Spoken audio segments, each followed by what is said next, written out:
کچھ لوگوں کا یہ کہنا ہے کہ رشتے آسمانوں میں بنتے ہیں، کہ رشتے جو شادی ہوتی ہے نا، جو رشتہ ہوتا ہے، جو لڑکا لڑکی کو رشتے میں باندھا جاتا ہے، پھر ان کی شادی ہوتی ہے، تو معزز سامعین میں آپ کو بتلاؤں، بخاری شریف کی حدیث ہے کہ اللہ رشتے روحوں کے بنا دیتا ہے۔ ہاں، جب بندہ پیدا ہوا تو اللہ نے اس کا رشتہ بھی بنا دیا تھا کہ فلاں لڑکی کے ساتھ اس کا رشتہ ہونا ہے۔ اب بہت سے لوگ کہتے ہیں کہ فلاں جگہ سے میرا رشتہ نہیں ہو رہا ہے، یا فلاں جگہ سے ہمارا رشتہ آ رہا لیکن نہیں ہو پا رہا، یا ابھی رشتے نہیں آ رہے۔ تو جو رشتہ اللہ نے بنایا ہے وہ رشتہ ابھی آیا ہی نہیں ہے۔ جو اللہ نے رشتہ بنایا ہے، اگر وہ رشتہ آ گیا تو نہ کوئی چھڑوا پائے گا اسے، نہ کوئی ہٹوا پائے گا، انشاءاللہ وہ ہو کے رہے گا۔ اس لیے کہ رشتے روحوں کے اللہ بنا دیتا ہے۔ جب بندہ ماں کے پیٹ میں ہوتا ہے نا، تو فرشتہ سب لکھ دیتا ہے، اتنے دن جیے گا، اتنا سوئے گا، اتنا جاگے گا، اتنا کھائے گا، اتنا پیے گا، اس سے رشتہ داری کرے گا، اتنے بچے ہوں گے، اتنا مال کمائے گا، اتنا مال خرچ کرے گا، اتنے گناہ کرے گا اور اتنی نیکیاں کرے گا، یہ سب اللہ لکھ دیتا ہے۔ تو رشتہ بھی اللہ ماں کے پیٹ میں بنا دیتا ہے۔ بخاری شریف کی حدیث ہے کہ روحوں کے رشتے اللہ بنا دیتا ہے۔ تو یہ رشتہ تو پہلے سے ہی جو ہے فکس ہوتا ہے۔ اب کوئی بندہ یہ کہے کہ سب کچھ پہلے سے لکھ دیا جاتا ہے تو پھر بندہ غلط کام کرتا ہے، تو پھر اس میں اس کی کیا خطا ہے؟ وہ تو اللہ نے لکھ دیا تھا تو اس لیے وہ غلط کام کر رہا ہے، تو پھر اللہ کے لکھنے کی وجہ سے غلط کام نہیں کر رہا ہے۔ یہ چیز ذہن نشین کر لیں اچھے سے۔ بندہ اگر کچھ غلط کرتا ہے تو وہ اس وجہ سے نہیں کرتا کہ اللہ نے لکھ دیا ہے، مجبوری ہے۔ وہ شراب پی رہا، بھائی اللہ نے لکھ دیا ہے اسے شراب پینا ہے۔ وہ زنا کر رہا تو اللہ نے لکھ دیا تھا کہ بھائی زنا کرنا ہے۔ وہ چوری کر رہا تو اللہ نے لکھ دیا تھا کہ چوری کرنا، تو اللہ کے لکھنے کی وجہ سے وہ نہیں کر رہا ہے، بلکہ جب اللہ نے اسے پیدا کیا اور جب فرشتے سے اس کا مکمل نامہ اعمال لکھوایا، تو پھر اس وقت اللہ نے اپنے علم سے جانا کہ دنیا میں اسے بھیجوں گا تو یہ کیا کیا کرے گا۔ پھر اللہ نے اس کی آخر تک کی زندگی اپنے علم سے جان لی۔ سامعین، وہ جیسا کرنے والا تھا اللہ نے ویسا ہی لکھا ہے اس کی تقدیر میں۔ ایسا نہیں کہ اللہ کے لکھنے کی وجہ سے وہ کر رہا ہے، بلکہ اس کے کرنے کی وجہ سے اللہ نے لکھا ہے۔ اگر کوئی چوری کر رہا ہے تو اس کی تقدیر میں جو اللہ نے چوری لکھی ہے تو وہ چوری کرنے والا تھا، اس لیے اللہ نے چوری لکھی۔ اب ایسے ہی کوئی شخص جو ہے مثال کے طور پر خودکشی کر لیتا ہے، خودکشی کرنا حرام ہے، تو کوئی کہ بھئی اس کی موت تو لکھی ایسی تھی، اللہ نے پہلے لکھ دیا، کیسے مرے گا، کہاں مرے گا، تو اس نے خودکشی کر لی تو اس میں اس کی کیا خطا ہے؟ تو سامعین، اللہ نے پہلے ہی اپنے علم سے جانا تھا کہ یہ مرے گا کیسے، تو وہ خودکشی کر کے مرنے والا تھا تو اللہ نے لکھا کہ یہ خودکشی کر کے مرے گا۔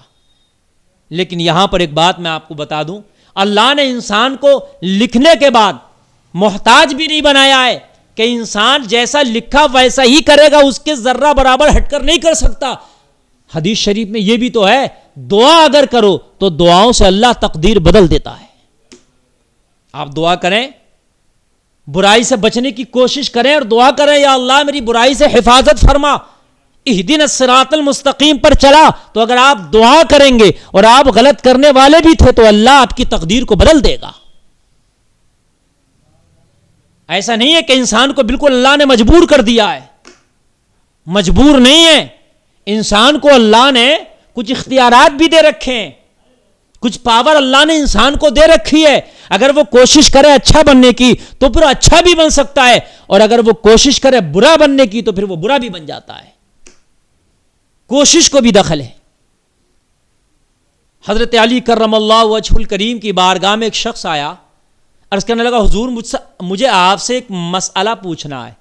مولا علی، واہ رے مولا علی، جس کے علم کے بارے میں سرکار فرماتے ہیں میں علم کا شہر، علی اس کا دروازہ ہے۔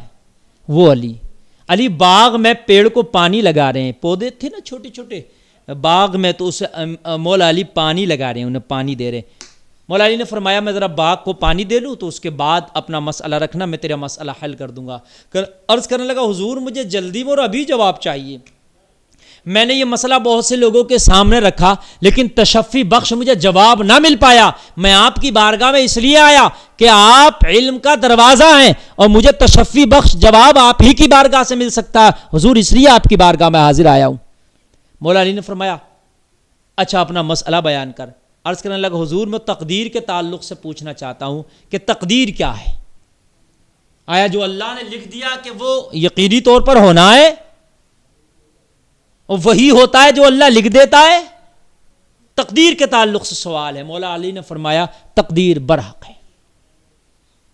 والقدر خیرہ و شرہ من اللہ تعالی والبعث بعد الموت. اچھائی اور برائی جو ہے یہ جو تقدیر میں اللہ نے لکھ دی ہے تو تقدیر جو ہے یہ حق ہے اور اس پر ایمان رکھنا بھی حق ضروری ہے.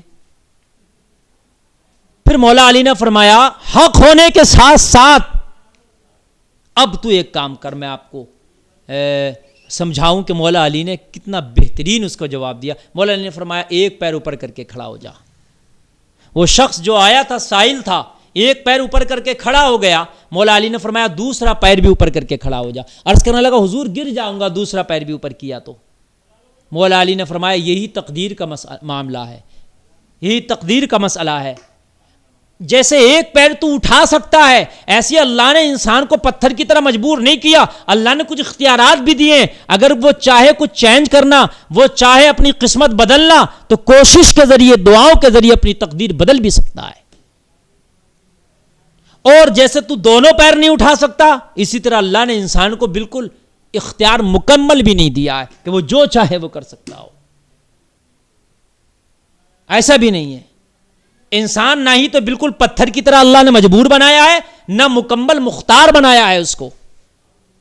وگرنہ تو کوئی کہتا مجھے گرمی لگ رہی ہے میں سورج نہیں نکالوں گا, اور مکمل اختیار دے دیتا تو ایک سورج نکالتا تو ایک سورج کو ڈبا دیا کرتا. تو اللہ نے یہ اختیار نہیں دیا انسان کو. لیکن مکمل بھی مجبور نہیں ہے کہ صاحب میں جو گناہ کر رہا ہوں یہ تو اللہ نے لکھ دیے تھے, میں کیا کروں, مجھے تو گناہ گار ہو کر ہی مرنا ہے. تو یہ غلط ہے. کوشش کر, دعا کر اور سچی توبہ کر تو پھر اللہ تجھے نیکوکاروں میں بھی شمار کر دے گا. یہ تقدیر کا معاملہ ہے. اللہ تعالی ہمیں اچھے عمل کی توفیق عطا فرمائے اور برائیوں سے بچنے کی توفیق عطا فرمائے.